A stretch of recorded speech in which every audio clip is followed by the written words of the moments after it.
आज हम नया चैप्टर शुरू करेंगे, आयोजन एवं संचय। सबसे पहले आयोजन का अर्थ बता दूं। आयोजन का आशय भावी हानि तथा दायित्वों के लिए किए गए प्रबंध से लिया जाता है। ये परिभाषा है, परंतु आपको बता दूं मैं, इसका अर्थ ये होता है कि भविष्य में यदि किसी प्रकार की हानि होती है उससे बचने के लिए आयोजन का प्रावधान रखा जाता है, आयोजन का, ताकि उस हानि की पूर्ति उसके माध्यम से कर लिया जाए। एक एग्जाम्पल के लिए अशोध ऋण या संदिग्ध ऋण, मालूम है आप लोगों को, परिभाषा हम पढ़े हैं। यदि किसी व्यक्ति से पैसा प्राप्त नहीं होता तो उसे डूबत ऋण या अशोध ऋण कहते हैं। इस प्रकार की हानि से बचने के लिए एक प्रकार का कोष बनाया जाता है जिसे बोला जाता है डूबत ऋण कोष। तो उस हानि की पूर्ति उस कोष के माध्यम से कर लिया जाता है। तो इस प्रकार के प्रबंध करना आयोजन कहलाता है। इस प्रकार का भविष्य में हानि से बचने के लिए जो प्रबंध किया जाता है उसे आयोजन बोला जाता है। आयोजन की विशेषता या लक्षण। पहला, निश्चित हानि का प्रबंध। व्यवसाय के संचालन में जिस हानि की होने की संभावना बिल्कुल पक्की रहती है उसके लिए आयोजन करना जरूरी है, जैसे संपत्ति पर ह्रास, मरम्मत एवं नवीनीकरण। दूसरा है भावी अनुमानित आकस्मिक हानियों का प्रावधान,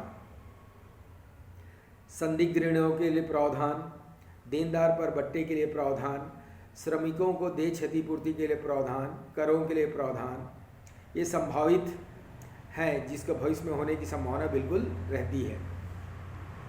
नेक्स्ट है लाभ हानि खाते पर प्रभार या भार। इस प्रकार का जो कोष का निर्माण किया जाता है उसे लाभ हानि खाते के विकलन पक्ष में लिखा जाता है। इस प्रकार का जो कोष बनाया जाता है उसे लाभ हानि खाते के विकलन पक्ष में लिखा जाता है। जिस उद्देश्य के लिए बनाया गया है उसी पर उपयोग। कोष या आयोजन का निर्माण जिस उद्देश्य के लिए या जिस मत के लिए बनाया गया है उसी के संदर्भ में उसका प्रयोग किया जाता है। यदि अशोध ऋण के लिए कोष बना है तो उसका पूरा अशोध ऋण कोष के लिए ही किया जाएगा और किसी दूसरे मत के लिए नहीं किया जाएगा।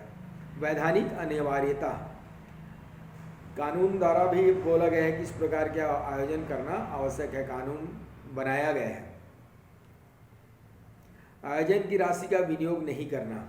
आयोजन के लिए जो राशि अलग रखी गई है उसे इन्वेस्ट नहीं किया जाता, उसको अलग ही रखा जाता है, किसी अन्य चीज़ों में विनियोग नहीं किया जाता। प्रावधान या आयोजन के प्रकार। अप्राप्य तथा संदिग्ध ऋणों के लिए आयोजन। तो सबसे पहले संदिग्ध ऋण का अर्थ जानिए। संदिग्ध ऋण का मतलब होता है भविष्य में जिनसे हमको पैसा लेना है उनसे पैसा प्राप्त नहीं होता, इसे बोला जाता है संदिग्ध ऋण या डूबत ऋण या अशोध ऋण। 3 नाम है इसके। जिससे हमको पैसा प्राप्त नहीं होता उसे बोला जाता है डूबत ऋण या अशोध ऋण या संदिग्ध ऋण।